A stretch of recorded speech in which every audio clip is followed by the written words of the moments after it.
Okay.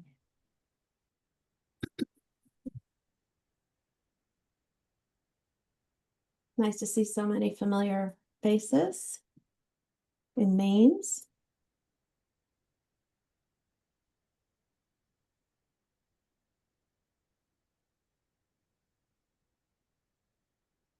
I want you to know we had 40 people register for this. So, It's great. yeah, really nice. And I said, well, maybe 5 will show. So I've already beat that. So that's great.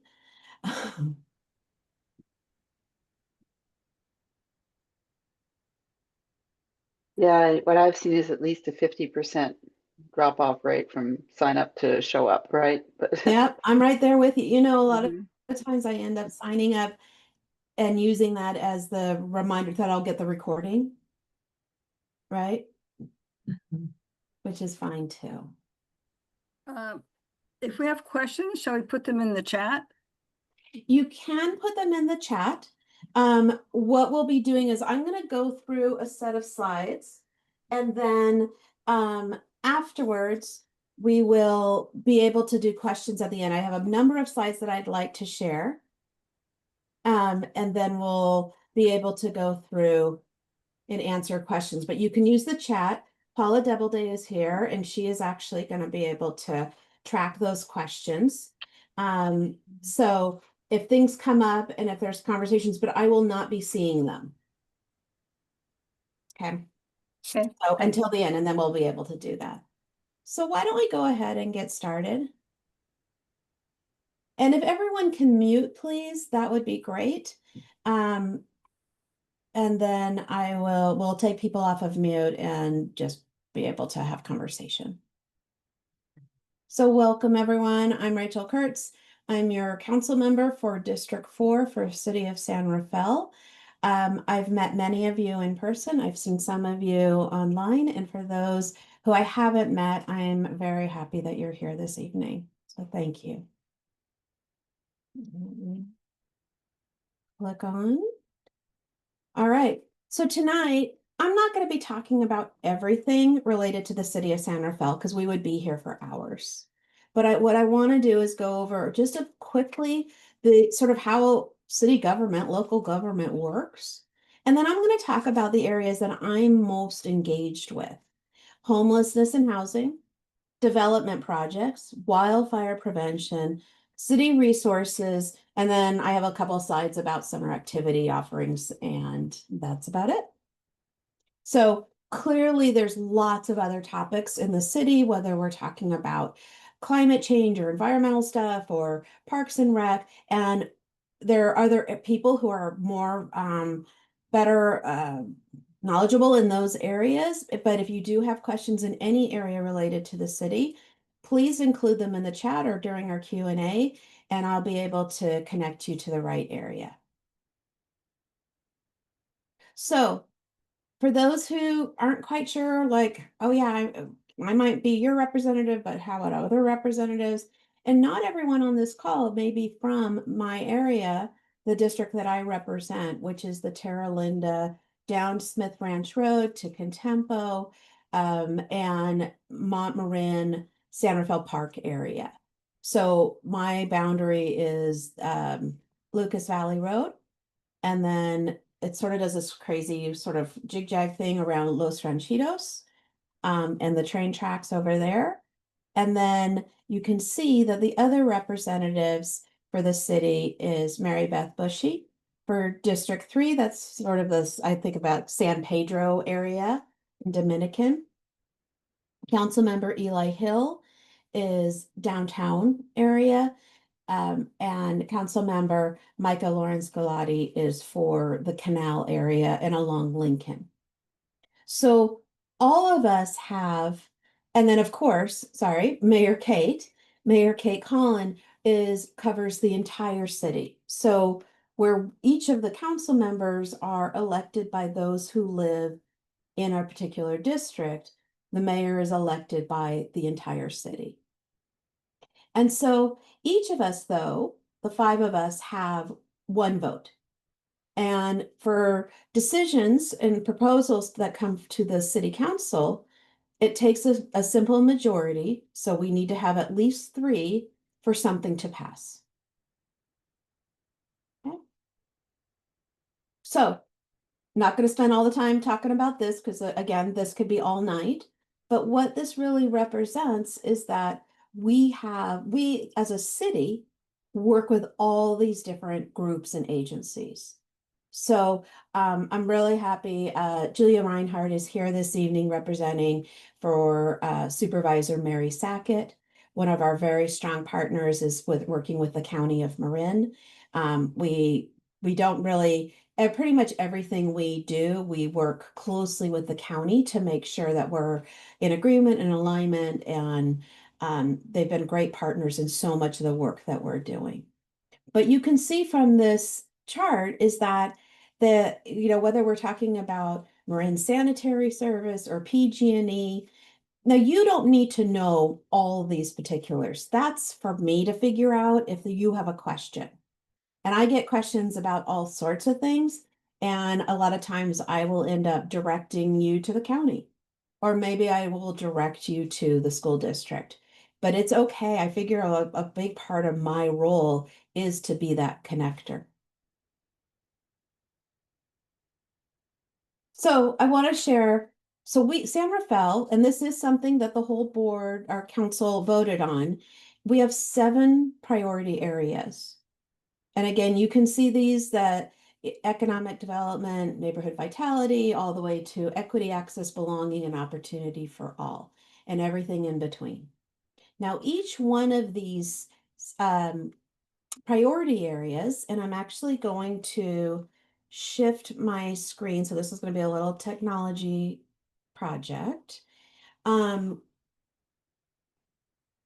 when we talked about, when I just said the priority areas, this is on our website. So City of San Rafael, right, from our website. And then immediately I'm going to go and select to get to the city council area. And then you get to our strategic planning area. Councilmember Kurtz, if you're showing your internet browser, I'm not seeing that, just your Thank slide. you. I appreciate that so much. There we are. Yes? Yes. Okay, perfect. Thank you. Oh, it's always good to have somebody helping out. So these are our priority areas. And the one that, and you can have, it has the whole planning document if you're interested. But then when we go to priority area A, this shows you the details. So what are we doing? I'm not going to go through each one of them, but I just want to give you sort of the direction of how information is available. Now, a lot of these pages on the website are fairly new, and that we're continuing to evolve and update the site so that people have the information and to send people to the right information.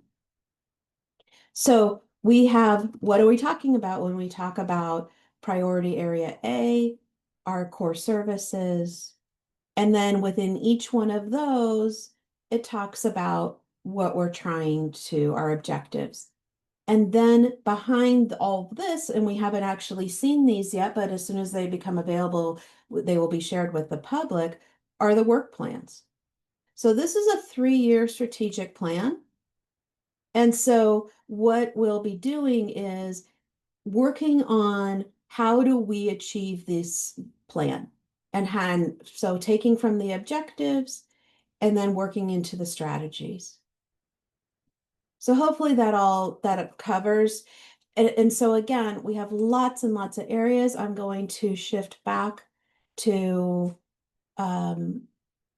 sharing on my screen. Hold on one second.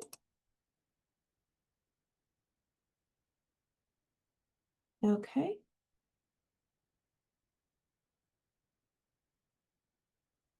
And we're back. Okay, so again, each one of these priority areas has a similar type of page that will show you how we're getting there. Moving on.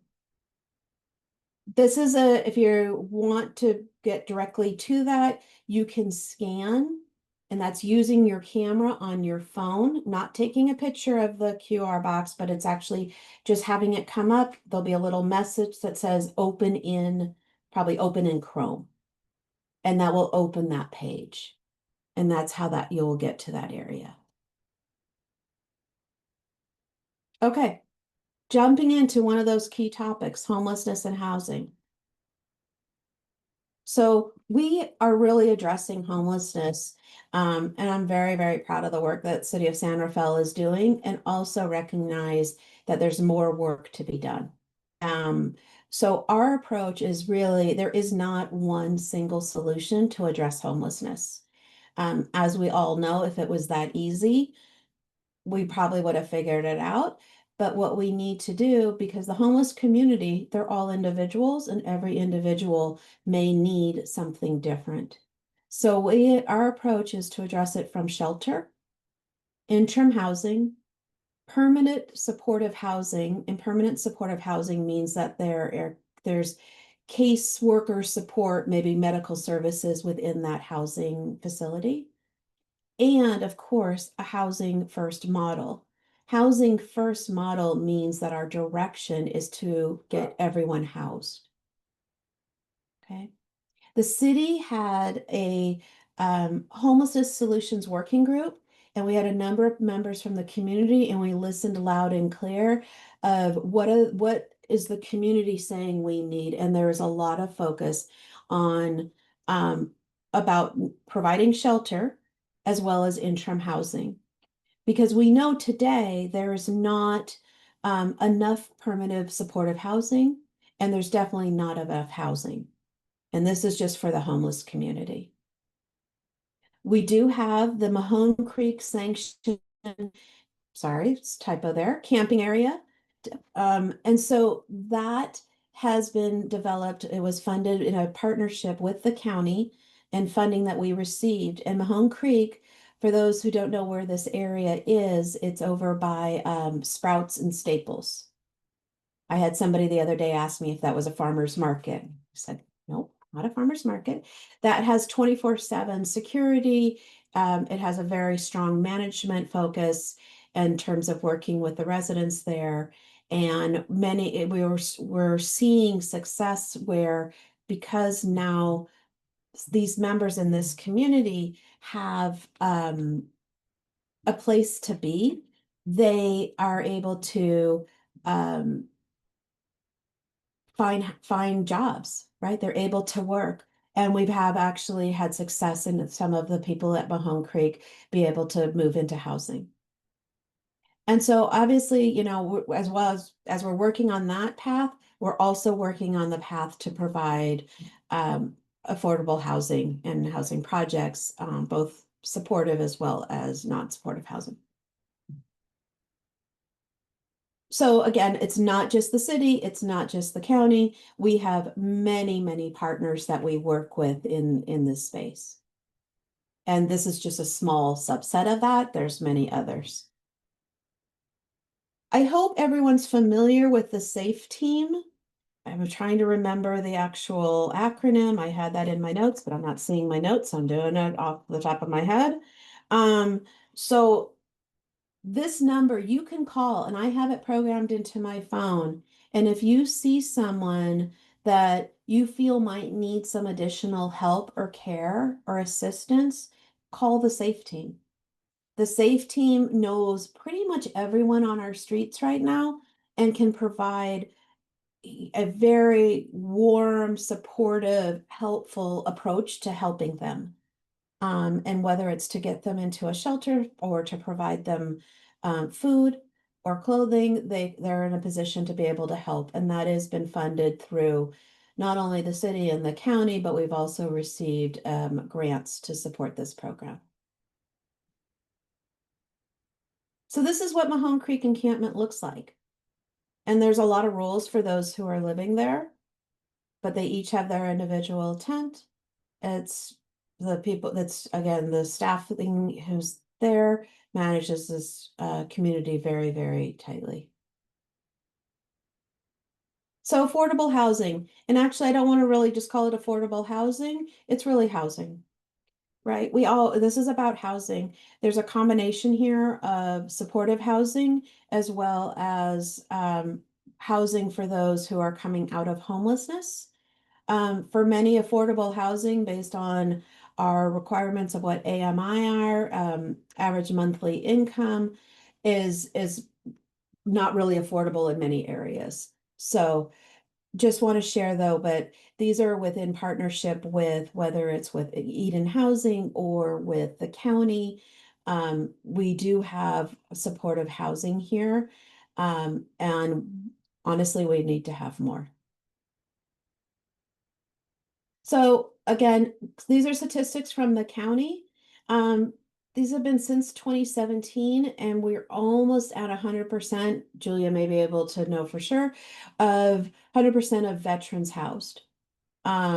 Between Homeward Bound and some other facilities, we are actually getting very, very close to having 100% of our veterans to have housing.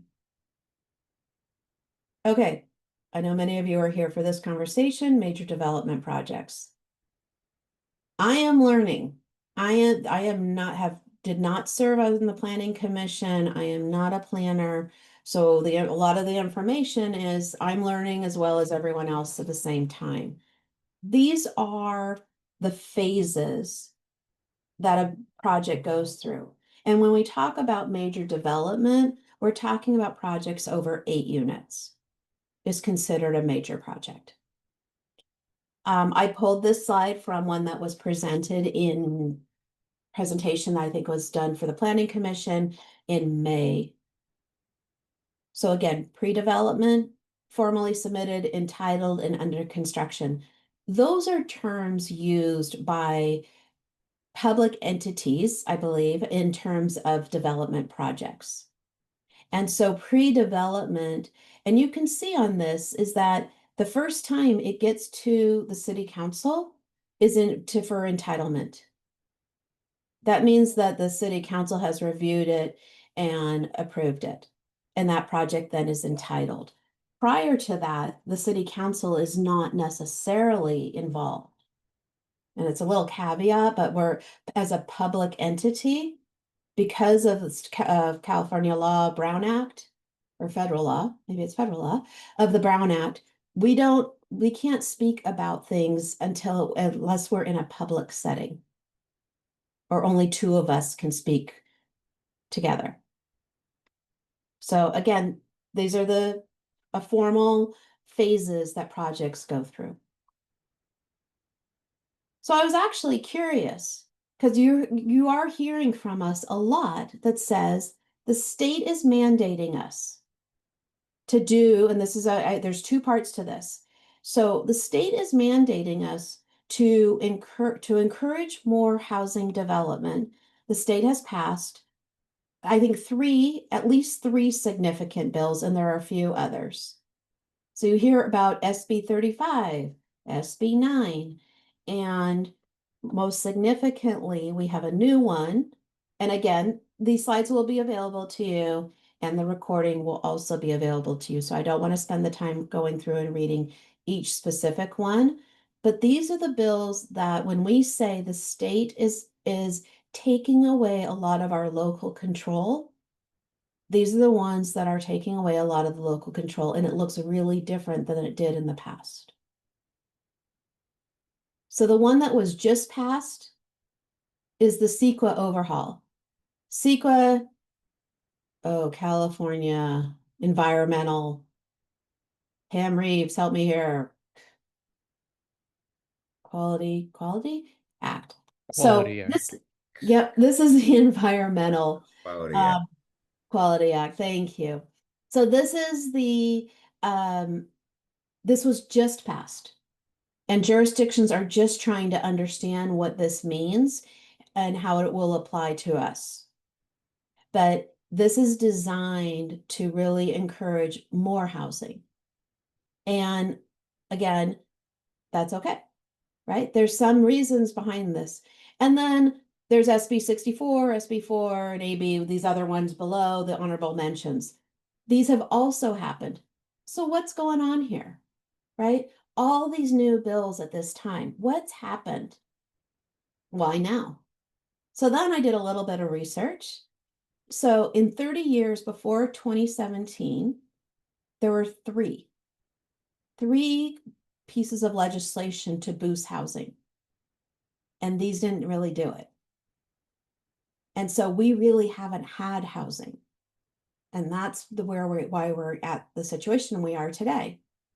And if we would have had, I'd say some of these, what we're calling major development projects, maybe we had one or two every year, maybe, then maybe we wouldn't be where we are today, where there's such pressure on the cities and the state to build housing.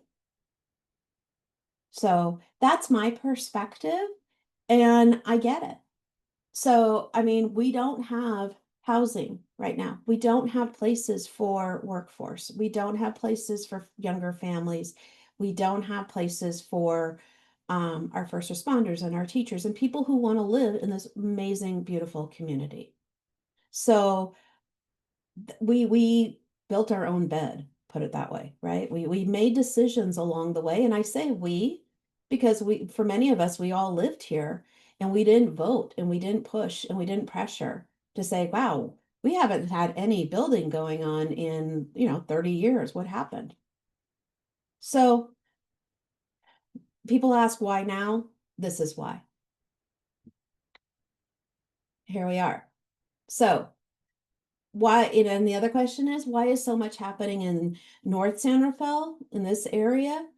Two reasons. One, we have the space, and it's not just North San Rafael. The reality is it's downtown and north and in the canal area. So we're seeing it across the city as being identified as the right place to build housing.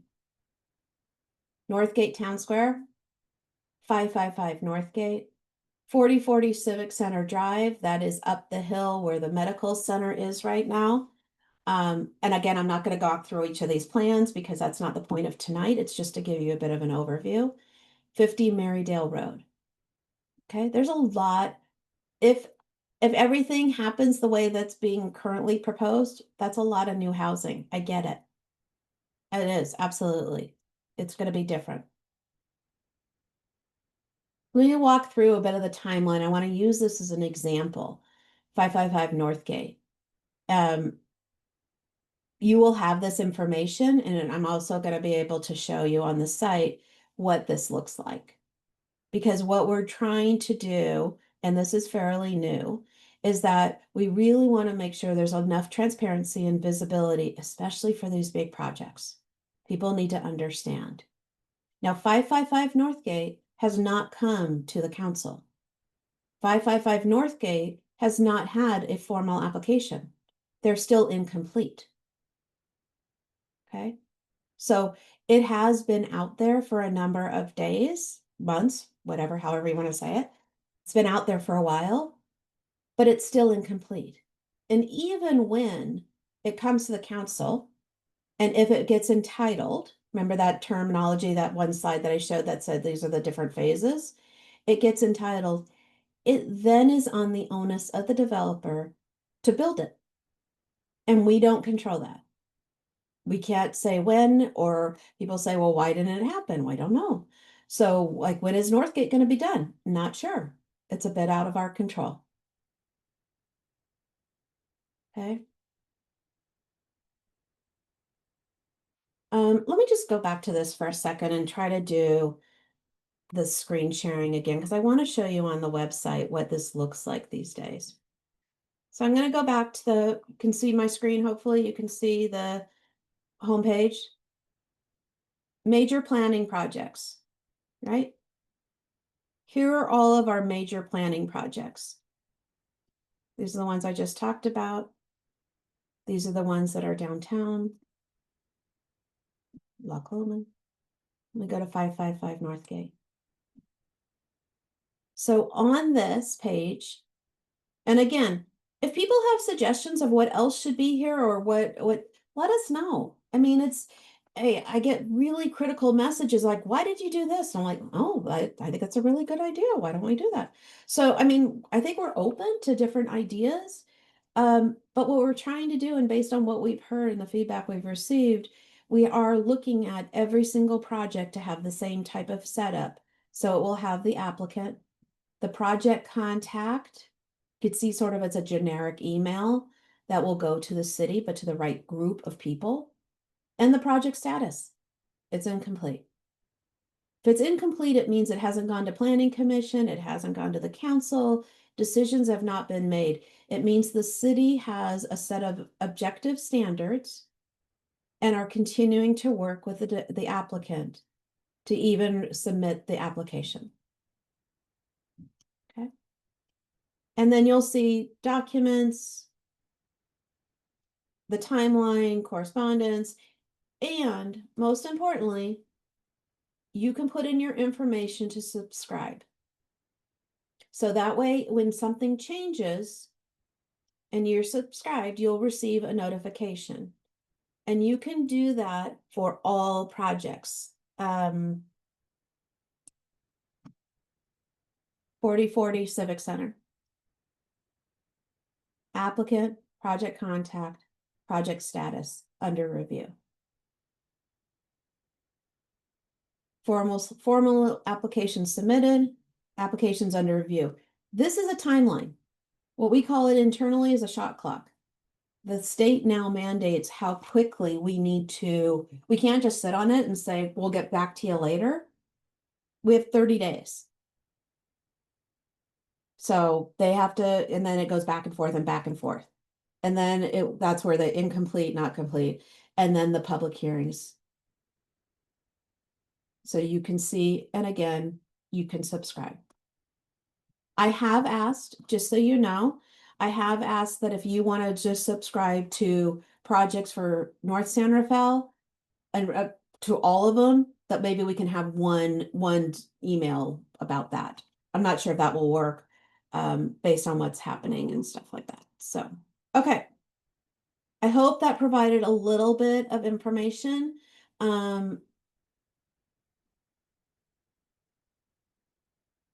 Some other new changes. So one of the things on the site, not sure if you saw it, I could go back if you'd like, is that you can look up anytime an application is submitted, you can look it up. Now, what's sort of crazy is sort of have to look it up by address, which is crazy. Like, how would you know to look up something? So it's like chicken before the egg or egg before the chicken, however you say it. So what I've asked for is that anytime a pre-application or a formal application is submitted, it'll be added to the major project site. So that's something, I mean, again, those applications have been available, but you wouldn't know to look for them because you haven't been given, no one's been given any insight that it's out there. So you'll also be able to subscribe. Again, another notification of new applications. This doesn't exist today. This is brand new that we've just talked about, and I've worked with the city manager on trying to bring this forward. And each major project has the option to sign up, and I showed you that for specific notifications. List the applicant, the project contact, and the current status. So I think hopefully, this is one step in our really wanting to ensure that the community has the information available. Because these projects are coming and there's no reason you can't have the information. It's public information prior to it being shared like 72 hours before a planning commission meeting and then being expected to understand what's happening. So we're doing work here. Again, if you want to learn more go back to that page that I shared, the major projects, use your phone. You can scan the QR code and that will take you to that page. It's also right off the top of the homepage of the City of San Rafael. On to maybe easier topics, wildfire mitigation. Had to put a picture of the goats because we all love the goats. we have been doing a lot of work in this space, obviously. And thank you again for all the funding and support through Marin Wildfire Prevention Authority. We get through taxpayers funding of Measure C. We are in year 5 now of Measure C funding, and each year we receive about $21 million. And that's for across the county to do work. This is very, very expensive work to do. Please, if you own your home or you're aware of an area that needs to be mitigated due to trees or problems around, please contact the fire department. Home hardening, zone 0, super important. Even more important, and I didn't put it here, if you have a question about alerts, please, please, please sign up for alerts. Even if you think you're already signed up for alerts, sign up again because it will check. And if you work in one place and you want an alert and you live in another place and your kids go to school in another place, you can put 5 different addresses in so you could have information. That's fairly new. So if you're not familiar with the alerts, let me know. I can point you to the right place and get you into the right contact. It is critical that everyone has these alerts because this is how you will know if there is a problem and we need to act on it. Okay. City services, see click fix. Most people who contact me tell me about a downed power line or a downed tree or there's weeds in the median. Hello, Tara Linda, weeds in the median. See click fix is your place to go. So there's lots of different categories, and if it's not a category that you are familiar with or know for sure, there's other. You can track it, you can follow up on it. I actually get a little notification, and anyone can get a notification because it says somebody has raised an issue in your area. But please, we need your eyes and ears. The city is not driving around all the time and seeing this pothole or that problem or the fact that this light is out. We need to know and we need your help. Is it your job? No, but it would be really helpful. It's super, super helpful to be able to do that for us. We get a lot of questions around downtown San Rafael and economic development. We have a new program called San Rafael Go. This is to help businesses come into the area and to support them and help them through that process. I'm not a business owner, so I don't know the process, but I know there's a lot of steps to it.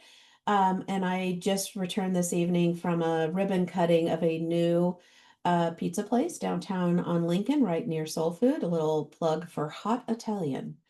My pizza's downstairs for later. So, e-bike safety laws in Marin County. Hopefully you have heard about this information. It's been publicized quite a bit.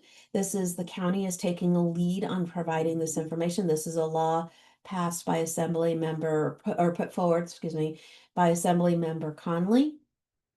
To really address our kids who are riding those e-bikes that are not really bikes, but seem more like motorcycles. Trying to do a campaign that may not resonate with a lot of adults, but seems to resonate with kids. And hopefully we're going to get them so they understand the dangers and the risks associated to be riding so recklessly and so quick, fast. So more to come on that one. It is very hard. Our relationship with our police, we don't necessarily want the police to be in a situation where they're pulling over kids. That doesn't establish a really good relationship with the police. And also trying to catch them at the time when they're actually doing something wrong. It's really hard because by the time if I call them and I live on a street where I see many kids on these e-bikes and I am just holding my breath that, somebody does not get hurt. But if I contact the police, by the time they get here, the kids are, gone, long gone. So I know how frustrating and how scary this is for many. Anything you can do to help spread the word. Just spread the word that this is a law. You have to have your helmet and You have to be over 16 for a class 2 a throttle e-bike. Lots of things happening this summer. Please take a look. There's tons of community events, outside festivals and fairs and things happening for free all over the city. Please take a look and enjoy. Here's again, the code again for the guide. I'll send you to the part of the website. And lastly, I just want to encourage people to get involved. We have a number of openings currently, and if any of these openings do not sound of interest, you put in your application for other areas that might be of interest when there is an opening. Go ahead, fill out the form at this point if you even have a inkling of interest, and become part of how the government works and decisions are made, because we'd love to have you be part of it. Okay, I'm gonna stop sharing. We are at Q&A. Thank you all. Paula, do we have any questions? Let me see if any questions have come through on chat. Well, there were a couple questions, though I think you sort of addressed them. There were two questions about the 555 project, and how come we didn't know more of that during the North Gate? And has there been a traffic study? But I think you sort of addressed that by saying that 555 hasn't really been submitted yet. Correct. All right, thank you. And Christine? Well, so I understand that basically a whole lot more housing is proposed. So there'll be a whole lot more people living in the Terra Linda area, right? That's the upshot. The timeline exactly is not clear. But what I don't understand is what's the civic process for providing things like schools, right? If the population of our schools is going to double in a 5-year period, um, and we've already talked about the roads, right? If the traffic is going to double in a 5-year period, I'm just wondering what kind of provisions are there in the law to make sure that those are addressed, that the people who are already here are not suffering from huge traffic jams or suffering from overfull schools. Or I just want to understand, because I have this picture, it might be completely unfair, of the developer selling units, pocketing the money and running, leaving us with a sort of catastrophe of under-resourced, overpopulated area. So that's my concern and my question. What is the mechanisms that would allow it, that are in place, and I hope there are some, that address those issues? Absolutely. So first, all the studies have to be done, and we do work closely not only with the county, but we also work closely with the school districts. The school districts are very aware of the developments that are proposed right now, and we'll be working with them as these projects come forward. And the developer pays fees. And now these fees, I can tell you, will not pay for a new school, but would provide some funding, to support the influx of students. It is very objective. It's all defined, and I don't have the actual objective standards, but it's very objective in terms of the number of, what is the traffic study will show, using traffic engineers show what would be the increase, the anticipated increase based on a set of criteria. What is the anticipated increase in student population based on a certain criteria? And then we work with the developers, and the planning department works through that level of detail. So, And does that also apply to things such as fire support, like yes, fire stations and the like? yes, Because that, of course, is absolutely, my other issue. It's all part of the civic infrastructure that we all absolutely, rely on. And I'm just right. just concerned about what happens when the population suddenly increases. And it's interesting because, I mean, they're all really good points, because subjectively, right? Subjectively, you would say, gosh, that's a lot of housing. And what if everyone has a kid and they all show up at school on the same day in the same classroom? That's a problem. But that's a subjective thought, right? And so we really have to use the data. We have to use the objective standards and then go from there. And what we anticipate and what actually happens, sometimes it's different. Mark? I've already submitted the question to you a couple hours ago, Rachel, but I don't know if you saw it or not. I understand that you can't hold up a project because of lack of parking spaces. But you do negotiate a construction contract. The city will be negotiating a construction contract with the developer. And I've negotiated these before, and you always can get concessions from developers because they need concessions from the city. So while you can't hold up a project, you can get concessions nevertheless. I'd like to know who's going to be negotiating so that on this 550 and maybe not so much on the 4100 because that's already has tons of parking under it. It was an office center. But for the 550 project, I'd like to know who's going to be negotiating on behalf of the city and see if they can, in fact, negotiate parking so that the neighborhood streets aren't overflowing even more than they are now. Maybe you can hold up a project because it's within a half mile of public transportation, but if it's going to be a low income project, it's going to go to a tradesperson, and the tradesperson has a pickup truck to go to all his different jobs, and he's not going to pick up his tools on his shoulder and go take SMART or public transportation. They're going to use their trucks. Okay. Oh, Secondly, Mark, I'm gonna pause because I want to make sure we have time for other questions. And I did get your message and thank you. One of the things that I have learned, and I bet there's people who are more knowledgeable in this area than I on this call. If a development project falls under SB 35, right? So SB 35, we don't have that. We're not negotiating. And you're so negotiating the construction.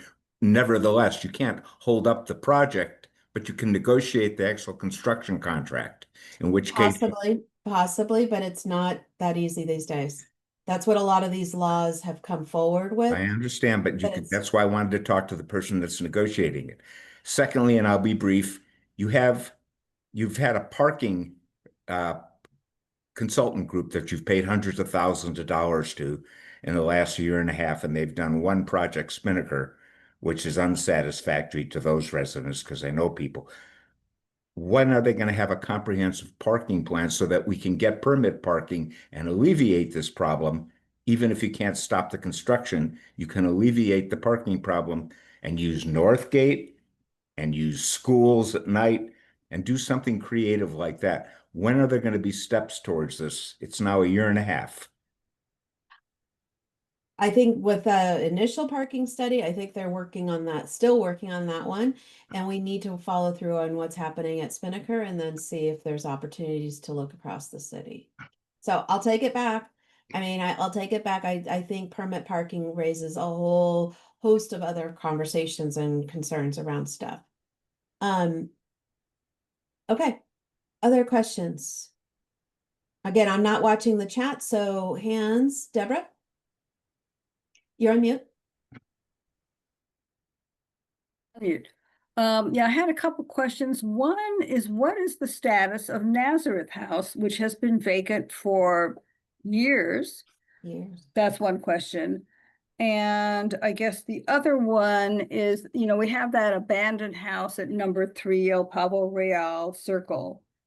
And, maybe there was some weeds cut a while back and then someone came and all this junk is out front. So that's a question. What's going on with that place? So Deborah, I'm not familiar with that property. That would be a great one to raise a C-click fix issue to probably code enforcement, I'm thinking, that we would follow up with that. And you could send me a note on that property and I could take a look at, not look at the property, but make sure Yeah. that somebody takes a Yeah, look at it. number 3, it's at the corner of, Nova Albion and El Pavo. Okay. Okay. Anyway, and then what about Nazareth House? Oh, Nazareth House.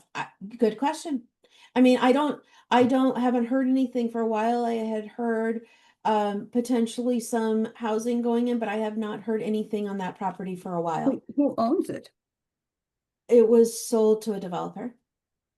Okay, do we know who that is? I can look it up. That might, I mean, I don't even know if they're even in a pre-app conversation around anything. Who would know? Oh, the city would. The city would. I could find out. I could definitely find out if that should be added to major projects, but I'm not even sure if it's Or, anything. Yeah. yeah, I mean, it's a kind of a limbo. It's been maintained, the grounds are maintained, Yes. but Yes. it's a huge site. Yeah.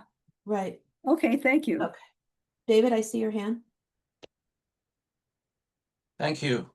Hi, Rachel. Yeah, I was wondering what the city's position is regarding these state laws, SB 330, SB 95. Well, there's a bunch of them, and then Newsom's new SEQA stuff, because that takes a lot of control away from cities and counties.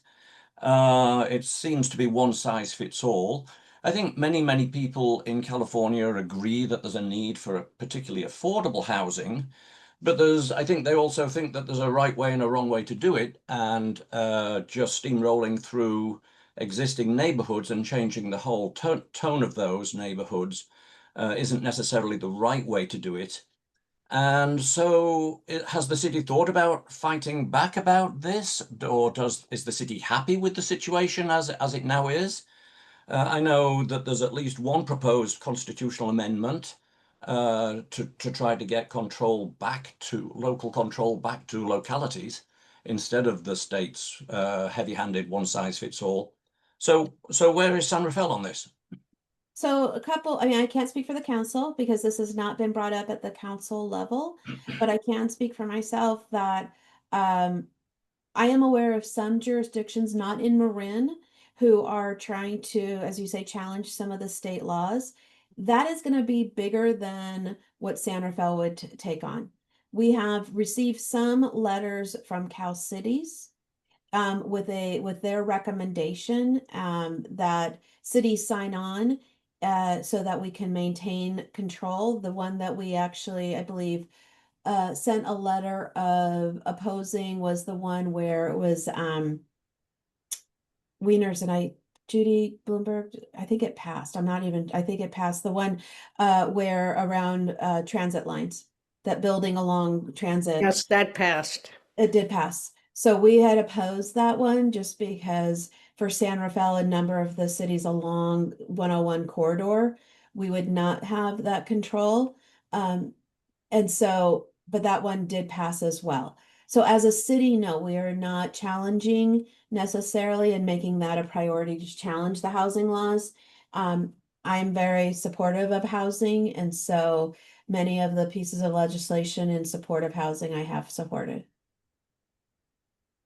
Okay, thank you. Other questions? Grace? On mute. Yeah. Hi, thanks Rachel for doing this. About 3 years ago, maybe 4, I don't know anymore.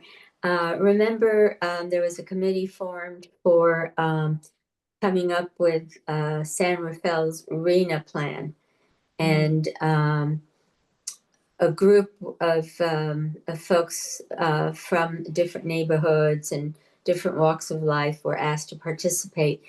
And even if you weren't picked to be on the committee, you were able to join all the meetings, and there was time in the beginning or at the end of the meeting to put in your 2 cents. And of course, from that, San Rafael came up with their RENA plan. At that time, I did extensive research, and it took me a very long time. And I submitted, I forgot the consultant's name. He was very good. Anyway, it was a 3-page document, single-spaced, with all of the housing that was available in San Rafael as a whole, not just Terra Linda. And I wondered, why we needed so much more housing if there was, all of those had vacancies. And there were studios, 1 bedrooms, 2 bedroom, the whole enchilada. And he was never able to answer. He said, you know, the state wants us to do a plan, and there's nothing we can do about all the empty apartments that there is. So, do you know? I mean, I haven't done that research again because it took forever. But if you walk around, even uh, on Third Street, that 800 something Third Street building that was built about 3 years ago in red. It's a beautiful building that still has leasing available. And most likely, so I'll add a couple things. It has spaces available because the rents are too high that people can't afford them. So that's why spaces are available. And unfortunately, that's why we see a lot of empty places like apartments that are not being filled because they're too expensive. Um, so that's one. Or and if you could afford that, you probably live somewhere where you can actually have more than being in an apartment. So that's probably one concern around, one addressing that issue. As far as the RENA numbers, for those who are not familiar with what RENA is, um, regional housing I don't remember. Um, it's our requirement. We have been told by the state what we need to develop in terms of what the new housing we need to have available. And it is mandated by the state by a certain period of time in different categories of very low, low, and all the way up. So it is something that every jurisdiction is looking at and across California, because we are all required to meet those standards. So I hear you, but it's again, there are people who are challenging the RENA numbers, figuring out how to manage the RENA numbers. We're gonna build. I believe we will build to meet our And requirements. just one last question, a couple of years ago, we had 20% affordable housing for anyone that wanted to do market rate. And because we weren't building enough, the city council approved going to 10%. And at that meeting, since so many organizations had wanted the city to go to 15%, it was agreed that it would be reviewed after a year, year and a half, and it would be relooked at.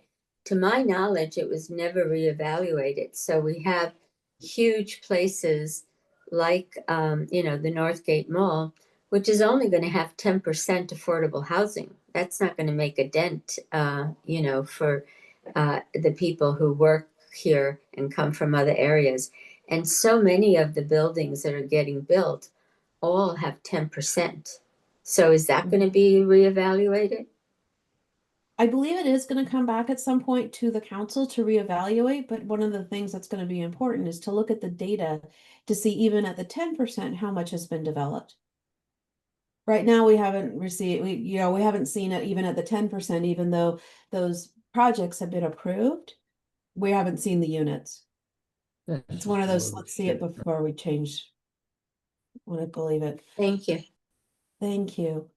Mark, you still have your hand up. Do you have an additional question?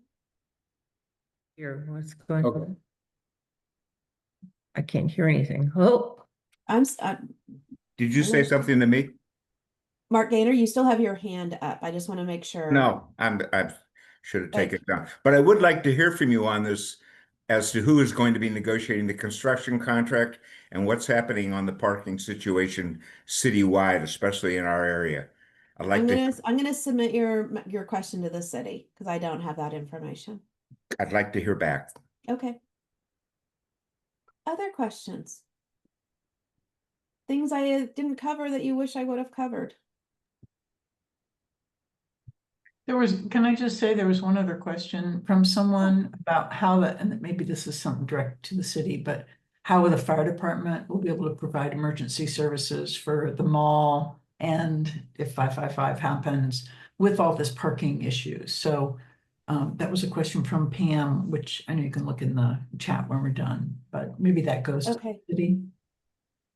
It sort of falls under the same category of objective standards, right? It gets evaluated, and those who are professionals in this area determine. Now, I do agree, at some point, we are going to really need to look at our services. I don't know exactly what that tipping point is. If all of these showed up right away and tomorrow, yeah, I think we're there. I mean, and so we do need to be very, very serious in terms of making sure that our services are able to support the building that's happening. Deborah. Yeah, there was a lot of rehab work done on an apartment on Nova Albion, right across from Safeway. Some of us might, be aware of that. They replaced windows, they did the painting.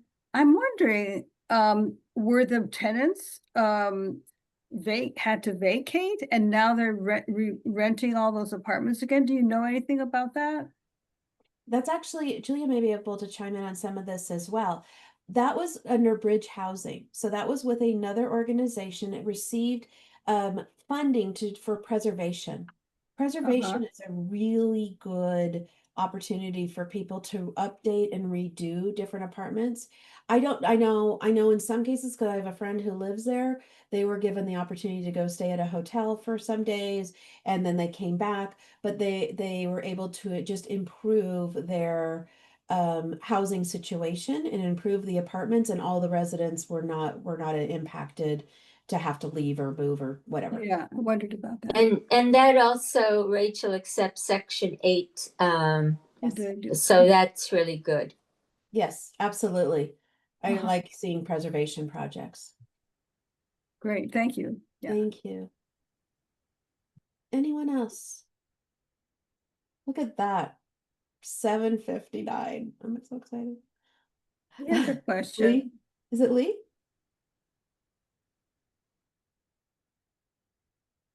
You're on mute. Got it. Do you have any update on what's happening at Kaiser, since so many of their property areas, both buildings have a lot of vacant floors in them? And I think their hospital is way, way overdue for a retrofit. Is there any lowdown on what they're planning? I don't have any information. I'm not a Kaiser member. I've heard from a couple of other people that there may be some updates happening within Kaiser. I have not heard anything. I don't believe anything has come out officially. As soon as I hear, I would let people know, and I'm sure you'll probably hear before I will on some of this.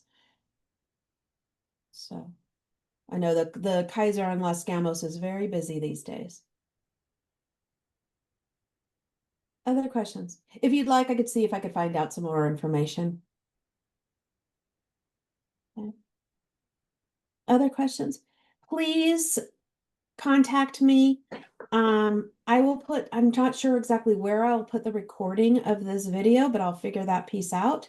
And have it available. And if there's questions, again, if you send me an email, if I'm not able to answer, I do, send things over to the city to be able to get an answer and try to get back to you as soon as possible. So I appreciate everyone coming out this evening. Please, again, I'll give my final pitch about sign up for alerts, Alert Marin. Very, very important. And that's about it. So thank you. Thank you, Rachel. Yeah. Thanks, Rachel. Thank you. Thank you, Rachel. All right, take care. Bye now. Bye.